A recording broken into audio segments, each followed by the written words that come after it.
I'm so grateful that you're here right now. I love you so much. I am so blown away by you in so many ways. Everything you're saying, I can say the same about you, but go ahead. It's just so nice. And I know that you mean that, which is even a bigger deal. Like, you're the most down-to-earth, kind, cool superhero woman. And people don't know all the things there are to know about you, but I've been so blessed to get to know a little bit. So you're here. I want to talk about so many things that are happening right now. Here you are, waking up every day, wake up, brush your teeth, trying to live your life. And you're in the middle of, you've taken a rocket ship to a different stratosphere. Mm-hmm. What's that like for you? Are you talking about my husband running for president? There's that. Yeah. That. It is oftentimes surreal. And then a lot of times it feels like, oh yeah, this is what should be happening for him. So Robert Kennedy Jr. is my husband, and he's running, and he was meant to do this. He is, hitting his stride. So that's really meaningful to watch and to be a part of. And then at the same time, there's a lot of craziness that comes with it. There's so much that comes with it. So much that comes with it. I mean, just to be a human being in the world, there's already tremendous ways in which people judge, right? Yeah. So I feel like this is the ultimate feeling of being under the microscope. Yes. And I feel like one of the most difficult things in the world is to weather that, because on some level we all have this like innate, we want to belong. We want to belong to everyone. You want to be liked, and you want people to, see you for who you are. And right. Yeah. And so people can't really see that because different things are being projected about who you are and that you have no control over. So it's very frustrating at times where you just feel like, oh, that's not at all what I said or what I did or what happened. Right. But then if you get stuck in that space, you'll just be on a little wheel that goes round and round, because then you'll spend all your time trying to say, nuh-uh, that's not the thing, so you have to find a peace. That's right. Fullness with it.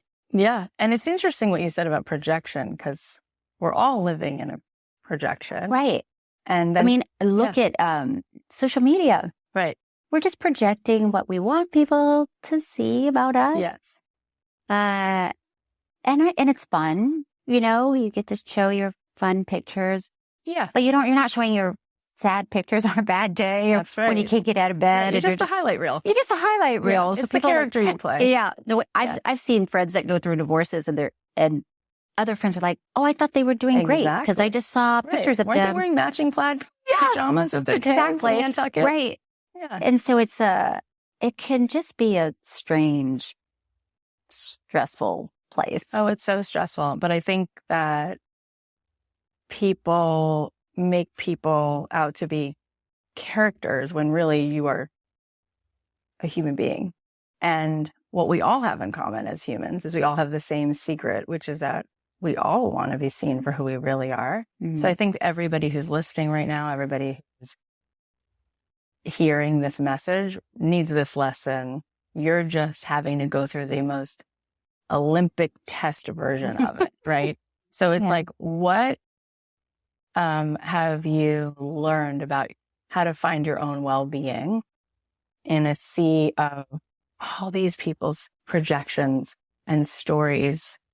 And like you were saying, you have no control over what people decide to make meaning of. No. There's no way. No. And so because we're all on some level, whether we have like a big world that we live within, whether we have 19 followers on social media or a lot of cousins or what, we're all dealing with that on some level, like wanting to be seen and having to reconcile the fact that people see what they're willing to see.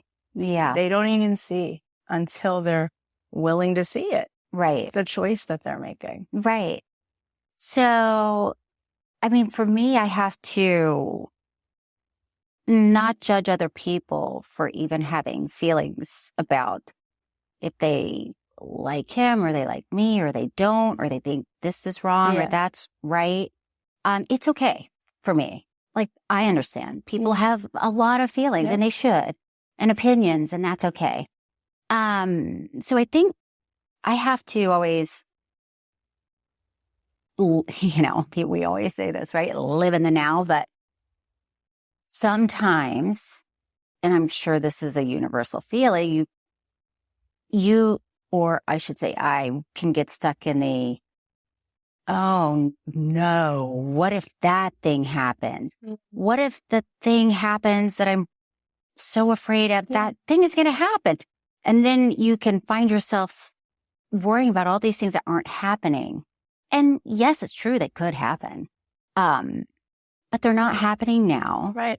So, you know, I try not to get stuck in that space. Totally. But it's hard, and you have to, you know, make a decision. That's right. To get out of it. Yeah. And it's not easy. Yep. It's not easy. Yeah. I feel like that's like that's the test. That is the life test, is the managing your own mood, your own thoughts, your own perception. Because no matter what life we're living, what version of life we're living, we all know what that's like when we start to catastrophize, when we start to have 3 thoughts, and then next thing we know, we picture the absolute worst possible outcome. And it doesn't actually then matter what the circumstances. It's how are you showing up in relationship to that so that you keep yourself centered. Because the truth is, there's so much we don't have control over in any situation. But again, it's like the most Herculean version of it. I feel like you're going through. And what's crazy is you and I met before Bobby was running for president. And the second I met you, I thought, oh my gosh, she's like literally the girl next door. And then I moved closer to you guys, and that was more true in literal terms. But it's fascinating to see someone grow up in Tallahassee, Florida, which is really not a big city. No. And then somehow the path that God put you on, you signed up to be doing this. That must be a very huge thing for your nervous system to get used to. It's a lot. Yeah, it's a lot. You know what I was thinking about the other day? I was thinking, remember the old Etch-a-Sketch? Yeah, sure. And you would do your Etch-a-Sketch and you would spend so much time, and then your brother would come and just grab it out of your hands and shake it up, and like, I was working on that. So there's a bit of that feeling for me where I'm like, I had a great little picture on my Etch-a-Sketch. I've been working, acting, producing, writing. I've been doing stuff that I really wanted to do. And I felt like somebody grabbed my Etch-a-Sketch and shook it. I was like, oh, well, and it takes a second to realize, oh, I have to start a new picture. But sometimes, you know, we shake our own, right? Because you do it and you're like, that's not the one I wanted. So you shake it. So in life, you might move, or you might get a different job, or you might go on a vacation. You might do something to shake your Etch-a-Sketch and change your picture. But it's hard when somebody does it for you, and you're like, oh, I wasn't ready for that. I could cry thinking about it, because it's like in Notting Hill when she's like, I'm just a girl standing in front of a boy asking her to love me. It's like, you're just a girl who had a dream, and you worked so hard to build that dream brick by brick, with empathy, with kindness, with integrity, with talent. And then all of a sudden there's this potential that you don't get to have. This thing it's just something that was good. There was nothing other than goodness about it. And it's crazy. I had this woman, Dr. Lisa Miller, on recently, who loves Bobby, by the way. She's like a professor of psychology at Columbia, and she wrote a book about what the brain looks like when we have a relationship with God, which is amazing. And she's done 100 peer-reviewed studies about what happens inside of us when we have a connection to our higher power, which is unbelievable. But she said, how many times in your life have you seen this red door? And this is the door that you know you're meant to go down. And you're there, right? And then something happens. It's like a hairpin turn and a yellow door appears. And you don't want this yellow door. Mm-hmm. But then you find yourself, there you are. You're walking through this yellow door. And then you realize, oh my God, this is so much bigger. This is so much more where I'm needed. Mm-hmm. But it means I have to give up this red door. Mm-hmm. And she goes, but how much of your life? You look back and you realize it's a series of yellow doors. Yeah. She goes, that's God. That's the divine. That's those little hairpin turns that say, you here. Yeah.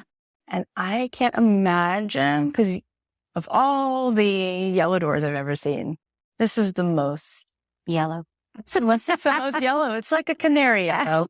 I just don't even, I can't even, because you're still a girl who has to just be able to go to sleep every night. Well, you know, everything you're saying is true, because you have to say, oh, this yellow door is in front of me for some reason. That's right. It wouldn't be here if there was no reason.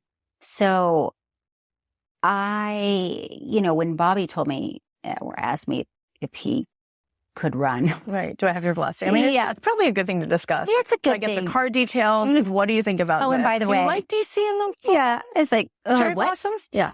So it was quite a discussion. And, you know what? At some point you have to just look within and say, there's a reason why I'm married to him. Yeah. Why it's now. And, you know, for me anyway, at that point, I had to decide I was going to blindly accept it. Because once again, we don't know what's going to happen tomorrow. You don't know how people are going to react to that news. I mean, I really didn't know if this was, nobody could know. So then for me, I think I always stop for a second and look at my relationship with someone and, you know, the kids, and make sure we're all That's right. stable, you know, and then say, okay, yes, let's walk through the yellow door. I'm going to let you walk first because I don't know what's back there. And and then you just do it, and you have faith that whatever's supposed to happen is going to happen. I feel like Pasek and Paul, who wrote Greatest Showman, wrote that song "A Million Dreams for You," because she's like, "I'll just go with you." Yeah, It was like, what? it's a lot. Like, I'll go with you. I'll just And sometimes, you know, when you're in a relationship with your husband or wife, your girlfriend, boyfriend, whatever that looks like, sometimes they're the one that needs to walk through the yellow door. So you have a choice. You stay on the other side and watch them go, or you say, okay, I'm going to go with you. And then next time I get to pick the door and you're going to go with me, right. you know? And I feel like that's been my relationship with Bobby. You know, it's so beautiful. And, it's so clear to me how aware he is, how grateful he is for just this Tinkerbell. You are Tinkerbell to him. Just pureness, kindness, goodness, which is the vibrational match to who he is. And what's so crazy to me, Cheryl, is that of all the people I've ever met, and Bobby's been to my house and played 20 questions with my kids and loves kids and loves all humans. It's crazy to me that there's so much contrast that comes up here, because the two of you are truly, I meet a lot of people who say that they love the world, or like they have a relationship with consciousness or God, whatever the word is they want to use for that.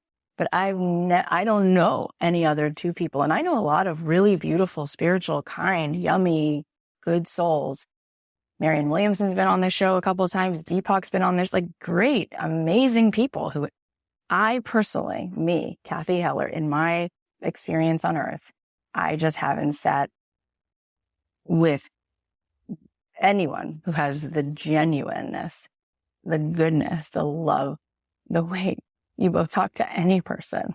And so to me, it's crazy that people could not know that or get that, because to me, everything the two of you stand for is let's all heal. Let's all just come together.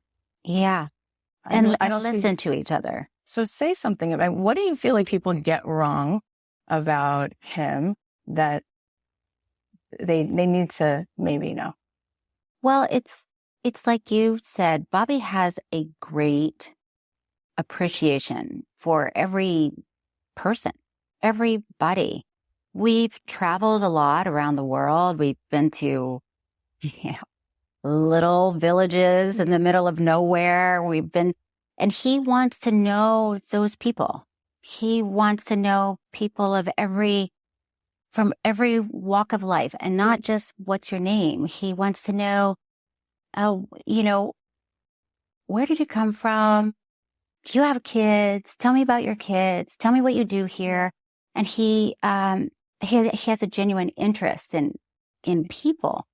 So I think it's really frustrating when people try to paint him as anything other than that, as anything other than he's the most inclusive person I've ever met. 100%. So that's a real strange idea that people put out there. It's interesting. I think that, and I've been around the world. I mean, I lived in Israel. I lived in Jerusalem for 3.5 years. I lived in Spain for part of college. I've traveled a lot. I've seen a lot of what the world has to offer, a lot of people, and there's a lot of noise. Yeah. And then there are like a handful of people that have the presence and goodness that the two of you have.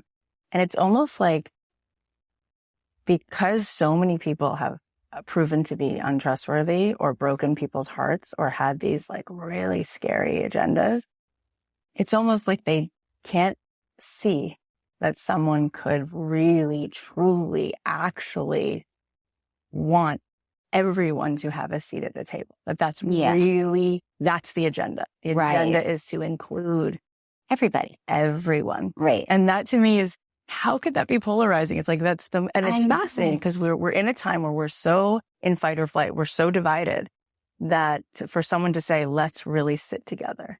Let's listen to each other. Right. Let's have hard conversations. That now feels triggering. Wow. I know. That's interesting. I know. It says a lot. I know. And listen, I'm guilty of it too. I've been in that space where I think something about, a certain group of people that politically, believe in something that I do not believe in. And I just think the whole group of them, we don't have anything in common. And now I'm starting to understand more. Yeah. We do have stuff in common. Oh my God. Way more than we ever could think. Yeah. So true. But a lot of people want to stay and fight. They just want to fight. Yeah. Want to say mean things. They want to, they would like to get their adrenaline going at dinner by saying whatever they want to say. And, I think too, what I'm learning more and more, especially about politics, I don't really know that much about politics, but get a crash course. I know. I'm definitely getting a crash course. But you start learning quickly, the people that say the most divisive thing. Yes, divisive thing, the loudest. They get the attention. Yeah. And then everybody hears only that. Yeah. It's like, oh my. Yeah. So I'm realizing, right. So you have a lot of pundits, people out there who their only job is to say their feelings about politics Right. and that they're outraged about this one thing. Right. And then people are like, I'm outraged too.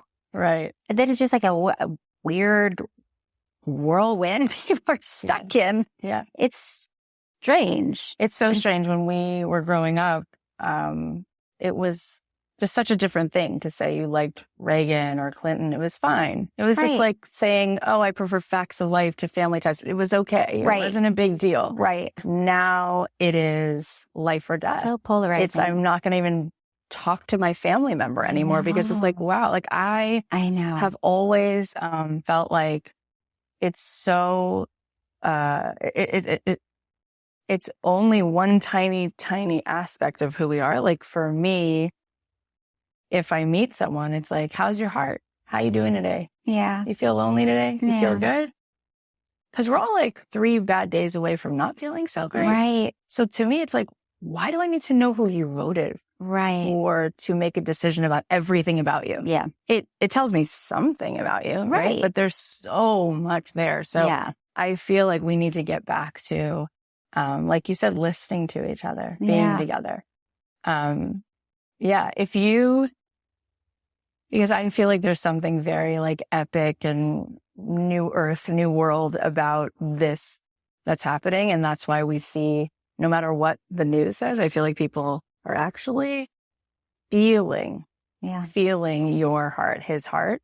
So let's say this happens and you wind up in DC. You have a new bedroom, new front lawn.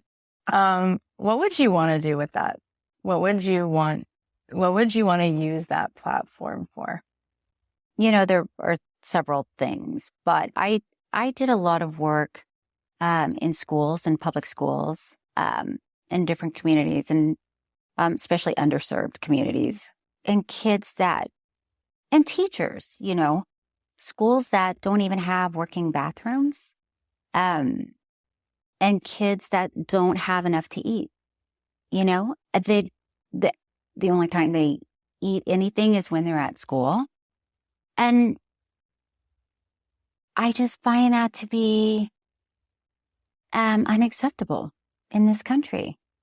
And I think we just need to stop and look at our students and our teachers and appreciate them and hear them and invest in them. I feel like this is so big. And I think this is very singular to you.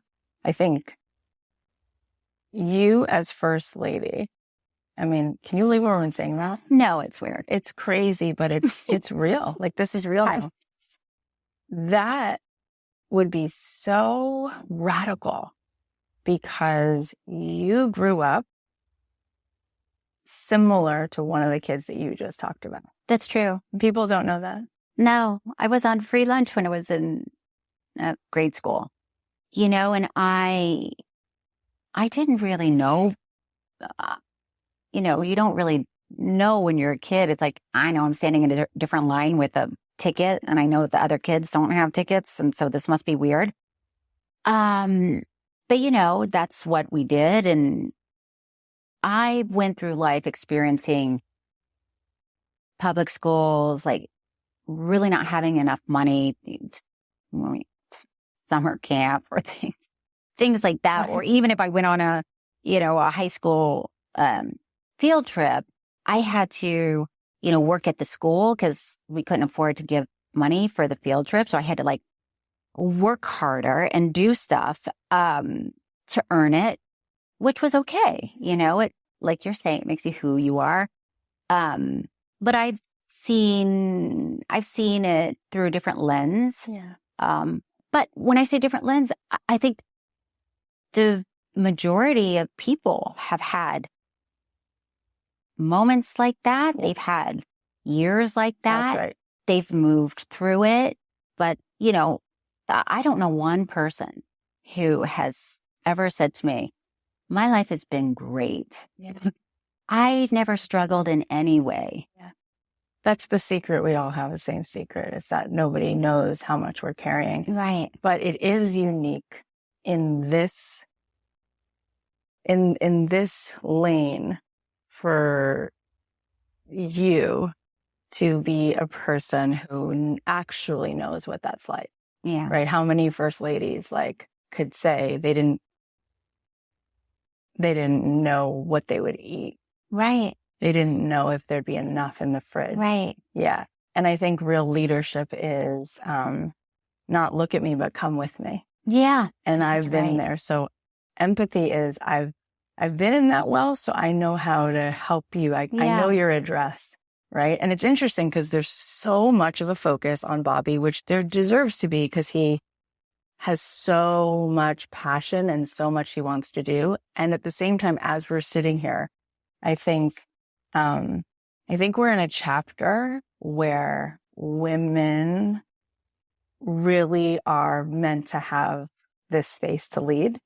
And I feel like there's so much that you innately know about humans and people, which would make you the most compelling, helpful, important woman leader we've ever had, Cheryl. Well, let's see what happens in a year and a half. Yeah, exactly. It's just amazing. And there's so much humility. Speaking of leadership, you're also a mom. You're also doing all the things. And I know how hard recently, and we should talk about this because a bunch of my friends are going through this right now, which is their kids going off to college and you don't prepare for how much pain? It's so much harder than I thought it would be. Before I experienced it, I don't know. I thought it was just sort of funny, like, oh, yeah, my kids are gone. But when it's happening, it was so emotional because you have your kids in your house and then all of a sudden they're not in your house and you're like, what? This is crazy. It was so I have 6 stepkids. I had to count them, and my daughter Kat, so 7 altogether. It's a lot. It's a lot, and it is really. I feel like my daughter is turning 12, and we're planning a bat mitzvah. Looking at that, and I'm thinking, I was just holding you, I was just driving home from Cedar Sinai, and I started crying the other day. We were having sushi, and I started crying. Mom, why are you crying? I said, how many summers do we have before you go? And she's like, Mom, you're going to make me cry. And I'm like, wow, like being a mom is like a million little goodbyes. Yeah. And then a lot of hellos. And it's awesome. And Kat she's great. She's just a cool person. Yeah. She's smart. She's pretty. She's doing everything she's supposed to do right now. Yeah. And yet, you have to watch her walk into this next chapter, which means you have to let go. And that's so hard. It is really hard. It is really hard. Well, once again, it's, you're walking through a door and you don't want them to walk through the door, but what's the alternative that they don't launch? Yeah. So, Exactly. I read somewhere that somebody said there's a, you can sort of measure a person's happiness by their relationship with uncertainty. Oh my. So the people that are most comfortable with uncertainty are likelier to be happier. Makes so much sense. Because we don't, like we keep saying, we don't know what's going to happen. Yeah. Nobody knows what's going to happen. Yeah. And when you can let go of that a little bit and just say, I don't know what's going to happen, but I've been doing everything to the best of my ability. That's right. I've taught her everything I can. I look at her and I think, oh, wow, she's a pretty amazing person. Then you have to, take a breath and trust. Yeah. No, I mean, trust the universe. You just have 100%. That's why I think we need a connection with this consciousness, universe. I call it God. Some people have different words. It's really all this oneness. It's all the same divinity, this thing that we know is bigger than what we see with our eyes. Yeah. And I think that's when I hear Bobby say he wakes up every day and just says, reporting for duty. You know, God, I'm reporting for duty, right? It's like, that's the only thing we can do. I mean, the truth is it's only our ego that loves to control, right? Right. But our soul is our soul knows that we're here for this like mystical adventure. Yeah. And that part of us is really always okay. Well, yeah. That is, you have to hear that from your friends sometimes. You do. Like what I find comforting from my friends is even when I'm in a crazy situation, I'm so perfect. I find it comforting when they're like, but you know what? You're strong. Yeah. You are strong. Yeah. And it might not feel like it, but you're going to get through this. Because, sometimes you're just like, that's not what I want to hear. Exactly. I need a solution. It's like, you're not going to have a solution right now. That's right. You just have to be here for right now. Yeah, I feel but like you're going to be okay. That is so true. That's so mindful of you to say. It's like John Kabat-Zinn would say, you can't stop the waves, but you can learn to be with them. Mm-hmm. Because that's not going to be real. You're never going to have this moment where you get to the top of the summit and then you just sustain well-being and there's no contrast. Right. And the truth is we don't really want it that way, because when the resistance comes or the contrast comes or the new challenge comes, it gives way to a capacity that we have. And then we say, oh my gosh, this feels like courage. But the only time you know what courage is when you have to use it. I know. Right? It's funny that you say that. I was just thinking about my friend Niecy Nash, who's an actress. And we were talking one day and we were talking about being scared of things. And she said, well, it's good to be scared. That's the only time you get to use your courage. Wow. And I was like, I never thought of it that way. But you're right. Yeah. So, she was looking at it like, this is great. And the whole thing that we were talking about at the beginning of this conversation, which is really the bummer of the whole thing, is that people judge each other. Really, because if we remove that right now, then whoever winds up being president will be president. That's not really the painful part. The painful part is the road there with all the judgment. If we could dim that. But at the same time, what's interesting about it is that I'm thinking about like Taylor Swift is all over the world right now, right? She's all over the world. And her mom the other day was hugging her so tight and saying, look what you did with all that contrast. Because apparently people had been nasty to her for years or whatever it is. But the people who are loud and judgmental, why we give that so much power? I don't know. Because most people, if you think about it, most people listening right now to this podcast, most people we know, even if we feel something negative, we don't really share it like that. Right. We process it. Right. We have it. Maybe we tell it to a few people. But when somebody comes after you, right, it says so much more about them. That's true. Than it does about you. That's true.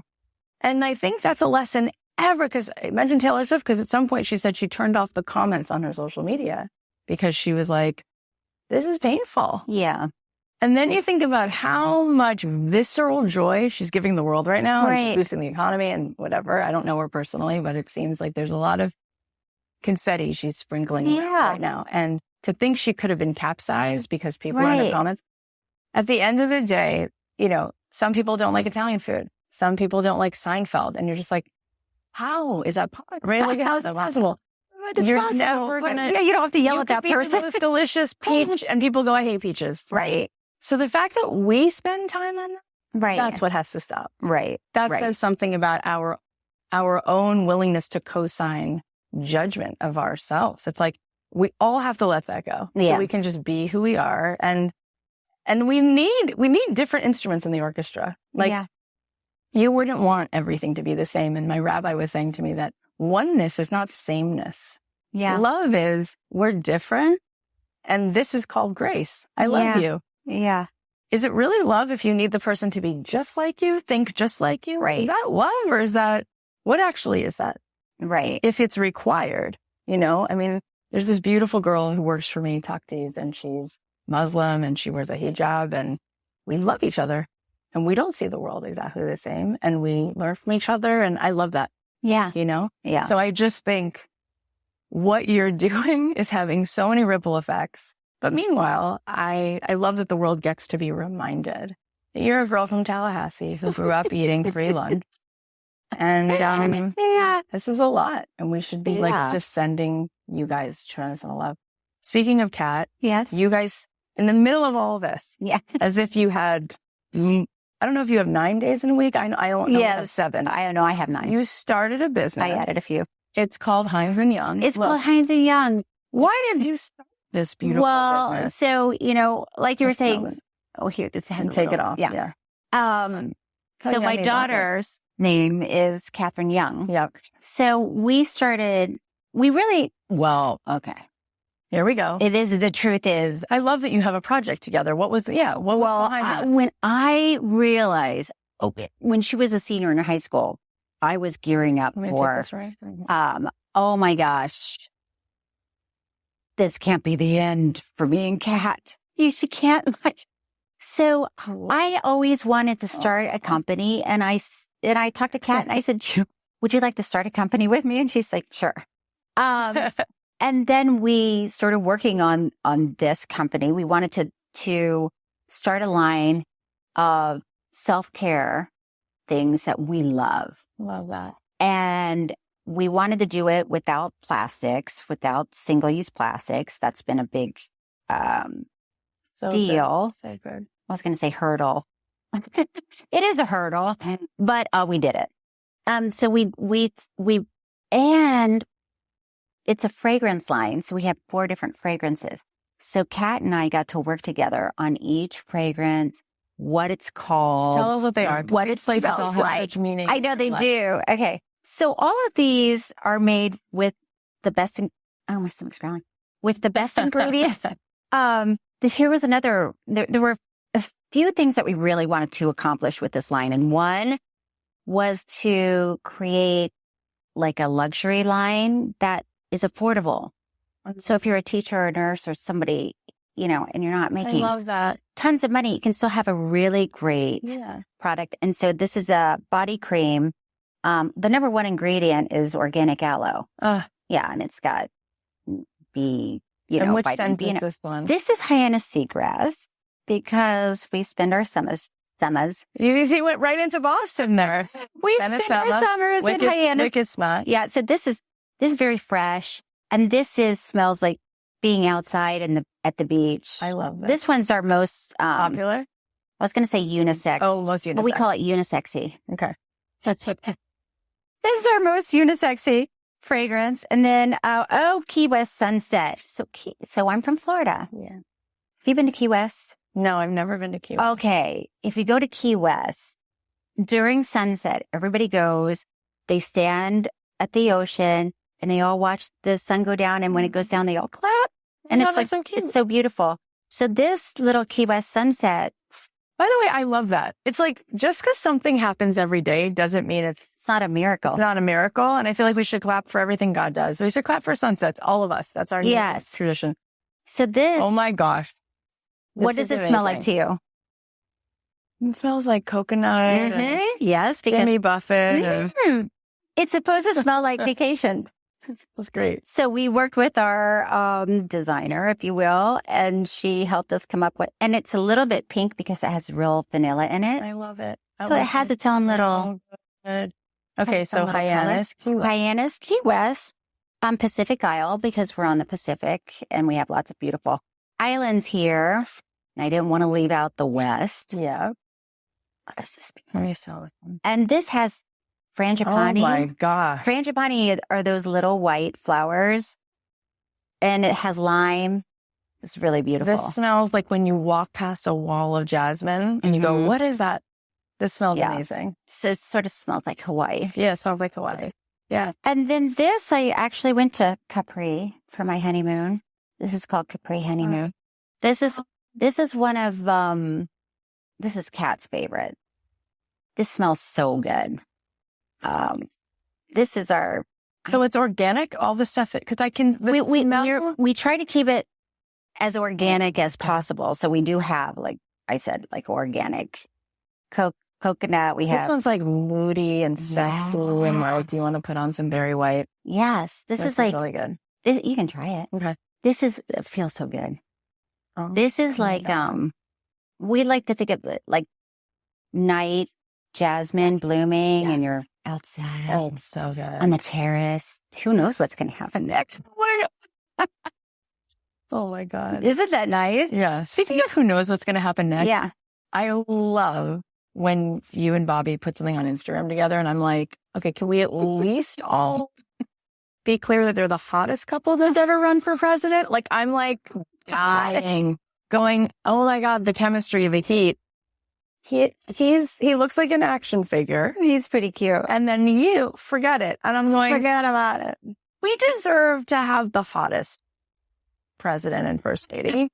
And the funnier and nicest. I'm like, oh my God, we got it all. Yeah, so this is amazing. You guys are doing, and there's also candles. There's also and candles. Also room sprays. Yes. Oh, but pick up can you pick up that little peanut? Yeah. Because we've worked so hard to not use plastic. So even if you see these in our packaging, they're made from starch, cornstarch. Oh, so they're cornstarch God. peanuts. But if they get wet, they completely disintegrate. They disintegrate? Yeah, we found out the hard way. This is a candle. Oh, so yeah. This is one of our ceramic candles with a bamboo top, which is amazing. This is my favorite. We also I didn't have one to bring because I can't keep candles in my house. People take them. But we have all of these fragrances in a little travel tin candle too, which are beautiful. Okay, here's what I want to say about why this is so important. Yes. Because we can look at it and it's pretty and we can just make it like a luxury item, even though you've made it affordable. But here's why I think it's not a luxury. About 6 months ago, I was telling a friend of mine that I felt really depleted, right? I have 3 little kids. I'm working a lot. Yeah. And she said, well, what do you do for yourself? There. And I said, I don't know. She's like, well, what's your self-care? I'm like, I don't know. At like 6 o'clock, like 3 nights a week, I pour myself a glass of rosé. She goes, does that really feel like, does it nourish you? And I'm like, no, it doesn't actually. It actually doesn't. She's like, but that's the story you tell yourself, right? You're going to have a glass of wine and relax. I'm like, yeah, I guess. And she said, but is there anything else you could do for yourself that would actually nourish you? And I'm like, I don't know. I haven't asked myself that question. She said, I think it's time that you would do. And so she said, would you take a bath? And I'm like, take a bath? I don't know. Who's got the time? Exactly. Like, nobody has time. I know. As a mother, it's impossible. Always on the go. And she said, but I would be curious to see what happened if you carved out like 8 minutes, an 8-minute bath. And I said, okay. And she goes, I'm going to check in with you later this week. I want to hear that you took a bath. So, okay, fine. So I did. And then she upped the ante. She said, how about this? She goes, I want you to find a lotion. I want you to have 2 whole minutes after the bath where you take that time for yourself. I'm like, this sounds insane. How can this really be this big of a deal? Like a change. How can this change my life so much? But I'm like, okay, I'll go through the exercise. And I did. And I started doing it. This sounds crazy, but every day, every day at like 5 o'clock, I would hit this wall of tired. And I'm like, I'm going to go and I'm going to take a bath. And you had given me some product and I made this a ritual. You didn't know this, but this is what I started to do. I would light the candle. And then I actually even added something. A friend of mine said, you could put, because I love hydrangeas and I usually have them. She goes, you could put some of the hydrangeas in the bath. So I put the flowers in the bath, soaked in the bath. And it was like a returning to a peace within myself that I had forgotten. Like a respect for yourself. Oh it's my like, God. oh yeah, you're important too. God. Like from the time most women, men, but especially moms, time you wake up in the morning, it's go time. I got to get the kids fed. I got to get the kids to school. Then I come back. I got work to do. And as we all know, and Greta Gerwig did this speech in the Barbie movie, which was like, moms don't feel like they can just be good moms. They have to be amazing moms and amazing at their job. And there's this constant feeling like you're behind. Yeah. And I know that it sounds crazy and it's not an ad. I said to you, I want to do something. First of all, I wanted to do anything with you. But I said we should talk about this line because I feel like one of the greatest crimes against humanity in a way is that especially women do not walk around with their gas tanks full. Yeah. Yeah. And that has to stop. Yeah. So this is a small way to really anchor yourself. And it's like these little rituals. Do you do that in your life? You know what? I do that with my candle and my cream. So I have both of them by my bed. And I will have, no matter what kind of a day I had, I put on my pajamas. I light my candle as a signal to myself, like it's time to stop. Yeah. And this is just time to stop. And then my room smells so good. And then I, spend time just luxuriating. Yeah. And it just calms me down. And like you're saying, you sort of connect with yourself. Yep. If you will. Because be say whatever you want. Because, all day you're doing everything for everybody. Right. So and now because these smell good, they smell so good. We also have, fragrance free, but even in the morning, I like to put it on because I don't wear perfume, but I like to smell good if you get close enough to notice. Yeah. Dr. Shafali was on the show and she was saying that we teach our kids how to love themselves. And she said, women, that is a job of being a mom, is that you have to carve out this time. You have to know that for kids, it's not what's taught, it's what's caught. And they're going to witness how much do you fill yourself up, right? And so it's something we give lip service to, self-care. But it's so important. And what's also so fascinating is, because I think this helps a lot of people who are type A to get on board with self-care. I am so much more productive when I take a little time out of the day. Yeah. In fact, that's where all the downloads come. Like anytime I actually restore, that's when I get this, and it just starts as a little whisper, I'm going to reach out to, or you know what I'm going to do? And then that becomes... You're re-energized. Exactly. Yeah. So I think it's essential that you have a practice like this in your life. And if people want to get on board with this, how do they find it? They just go to Hines and Young. Yeah. Go to Hines and Young and you can find all of these. And like I said, too, what I love about this is, people give me gifts and beautiful candles all the time. And sometimes I don't light them because I know they're so expensive. And I'm like waiting for a special day to light them, or even fancy cream where I like, this is $100 cream. I can't use it today. So one of the things that we wanted to do was, use it every day. It's okay. Even though it's the good stuff. Because what does a cream like that cost? What does that tin cost? I think this is 25 and this is 15. So you can and it lasts a long time. I mean, and you can take it with you. You can travel with it too, which is I like. You're so right. And anyone who's walked the aisles of Sephora or anything knows that these products are usually, they give you $85 for like a tiny little tube. And so much of it is the same actual ingredients. It's just the packaging you're paying for, which is a whole other thing. Well, that's the same with candles. I mean, this is soy wax with cotton wicks, and great fragrance. And it's like that. We wanted to make candles that were beautiful. There are some candles that are $100. You're like, what? I know. I can't light this thing. I know. I'm not even going to tell you what. I know. You don't have to. Yeah, it's a whole thing. I also love, by the way, that you live the life you live and you have that thought, like, about what things cost, and that you can't take the girl out of Tallahassee. No. Yeah. I mean, and my friends are, yes, I have some, I don't want to call them Hollywood friends with air quotes. That's weird. I have good friends, but accomplished, successful actor friends. But I also have lots of friends who are, like we're talking about, teachers. Yeah. Somebody that has a 9-to-5 job. That's it's not most people. Yeah, if their car breaks down, they're not. You come up with $2,000 to fix your car. Right. You're not going to spend $100 on a candle. That's most people, and I know that.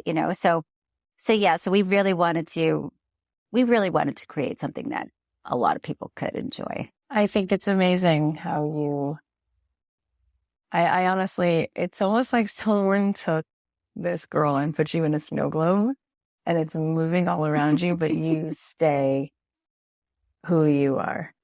I think that is such a testament to your goodness, because it's very easy for people to be given certain things, status, money. It's a big test. It's actually a big test. And usually they fall right for it. And they turn into something that doesn't make them happy. Right. They turn a corner and they're like, I never want to look at that again. Right. It's like, no, that's part of it. Yeah. Well, I went to beauty school after high school, before college. So I learned, I learned about these things. Yeah. But I've just kept it all with me. What of all the roles you've played do you think is the most like you? That's who you really are. That's such a good question. What came to your mind first? Well, Curb Your Enthusiasm is certainly what a lot of people associate me with. And I'm similar to her, but I love Larry, and I think Larry is funny. So on the show, I'm usually like, why would you?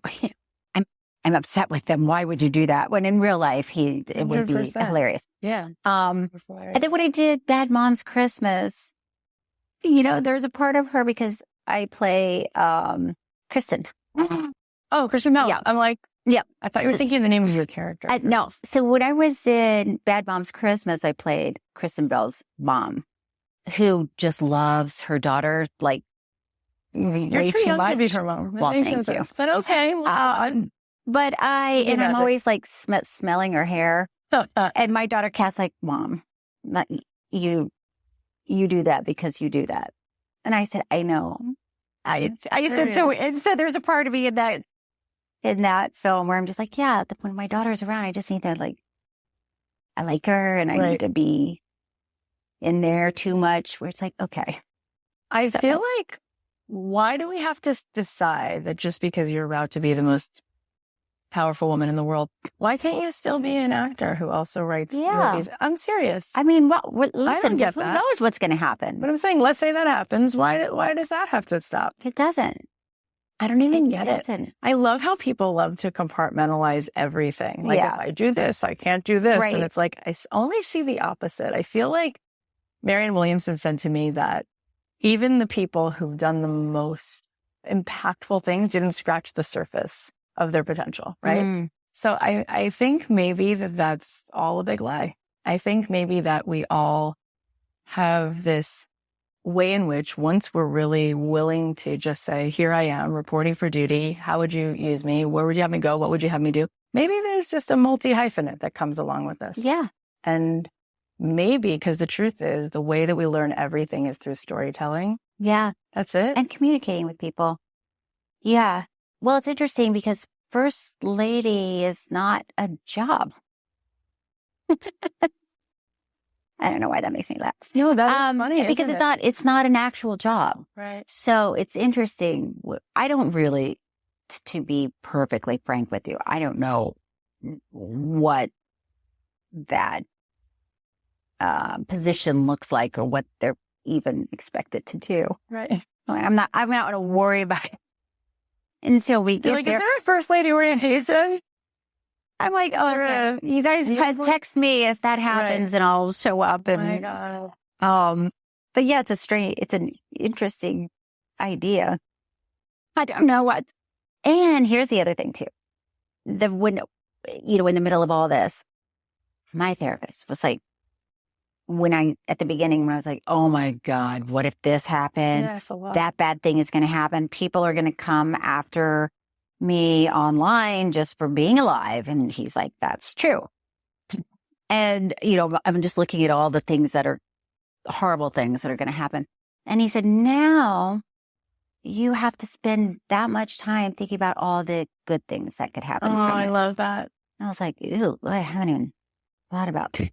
And my therapist said to me, I love it. Yes, please. As one does. Yes. My therapist said when I started the podcast 6 years ago, I said, it could be that nobody listens to this, or it could be that people do. And if people do, some people might judge me. Oh my gosh. And he said, people already judge you. Yeah. I'm like, what? What do you mean? And he goes, right now, as we sit here, there are people who don't like you. And you have already survived that. And I was like, oh my God. He goes, remember you went to high school, middle school? He's like, there are probably people who, if your name came up, would just very quickly go, no. Right? And he goes, always that's been the case. And you've already survived that. And I was like, that is the most grounding thing. Yeah. What are we trying to control? Great. We want everyone to like us. Too late. Right. Too and late. You are the person that everyone likes. What is your personality? Right. You're just like a mushroom that's just barely growing. Right. People are like, that's fine. Right. And as I said to you once before, it's funny your choice in men, because there are people who have such strong opinions about Curb Your Enthusiasm and can't watch it. It makes them so uncomfortable. They have the visceral response to it, right? Yes. And he didn't have to run for president to get hate like that, right? He just he started something on HBO. So it just goes to show you that that's a waste of your time. Yeah. It's just a complete waste of time. Yeah. It's a lot of conversations with myself.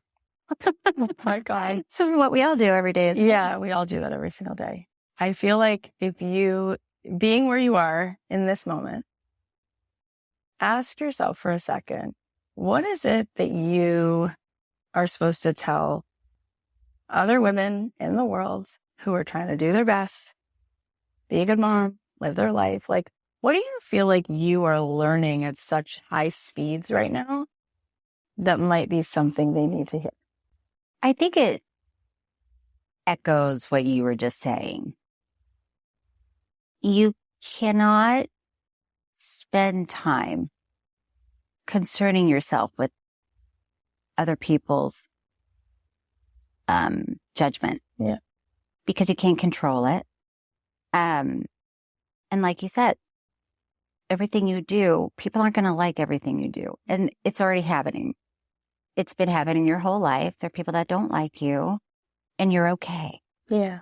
And don't fill your time with those thoughts. Fill your time with the thoughts of the people that do like you, the people that you connect with, the people that you think are important. Yeah. You know, it's different if I see somebody online saying something about me, and if I talk to my sister and she said that, I would be like, whoa.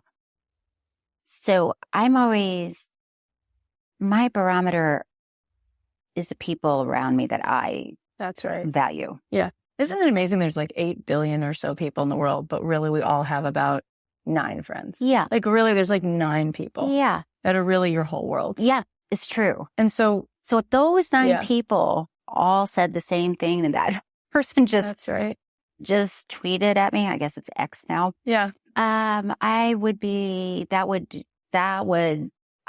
to take a step back and look at myself. 100%. And you know, you're not going to do everything right all the time. And that's okay. And tomorrow's a new day. You know what I mean? If today was a disaster, you didn't make it out the door. I love that, you Cheryl. dropped your kids off late and they were mad at you because you brought them to school late. Let's just leave it. Tomorrow's a new day. It's all going to be okay. I love what you're saying so much, because I heard somebody say once, like, if you look out in nature, you don't see a serious polar bear. You don't see a serious pine tree. But human beings have this way in which we think we have to do everything perfectly. And then there's this shame, that it's not perfect, this seriousness about it. And really, that is impossible. It's impossible. And I love that you just said that. And one of the things I love so much about you and about your husband is this willingness to say, I have no thought that I'm doing this perfectly. If I'm saying something, tell me. Let's talk about it. Yeah. Everything is a mixture of things, and people can be flawed, and I'm not trying to be perfect. I want to just I want to be whole, right? I want to be whole, and being whole means you lead that way. You lead by saying, there's no way I'm a perfect person. Right. And I'm willing to listen and change and grow. Yeah, exactly. Have humility, which I think is amazing. I think that you did what you did today. This is medicinal, this conversation. I don't think that you have any real grasp on how powerful your goodness is. It's a simple thing. It's not complicated. It's just called being a loving, good person. And there's so few people like that. Really, really. Like, you could really look into every part of your heart and it just keeps being the same coherent, kind, good, honest person. And that's what the world needs. The most impressive thing in the world is that. Well, that's what you have. That's what you give to the world. And by the way, I've been more observant, I guess, lately of, because somebody told me one time, they're like, people are vibrating on different levels. And I've always felt like that sounds crazy. But now I'm sort of understanding it, and you're vibrating on a really high level. And because you're not worried about all the stupid stuff. Yeah. And most of it's stupid stuff. You're concerned about what's inside. Yeah. What's making you go? What motivates you? What do you love? What are you putting out to the world? And that's what I get from you. So that's why it's so funny that we connected in this universe. Oh my God. It's like one of the greatest gifts in my whole life. It's so crazy. And I just, to know you is like an immediate loving you. It's just, there's no other way around. That's how I felt. And when we met, it was just over Zoom. It was over Zoom during the pandemic. Yeah. You were in a closet. I was in my closet. Casual. And everything you just said is the most beautiful, kind, delicious thing you could ever say. And it's a mirror of you. And yeah, I feel like every person has these two pieces. We have like the caricature of ourselves, this like somebody suit that we wear, and then like our real self. Yeah. And I feel like what you and I do is we are always available to talk to that part of everybody. And I think everyone's actually sick of being patronized. Yeah. And thinking that everyone has to impress each other with stuff. It's like, no, all of that. Yeah. We can just leave that over there. Yeah. And that's what I think is so different about you and Bobby than anyone I know. And for that, it's so sacred and amazing that you just are. And thank you for being you and coming over and sharing this yummy lotion. And we'll put links to it in the show notes. Okay, great. Maybe we should give your listeners a discount. Oh my God. Let's do Kathy 20. Kathy 20? Kathy 20, and everyone will get a 20% discount. Yes. I love that. Kathy 20. Okay. And we'll send that. We'll put links out and I'll put it on Instagram and all this stuff.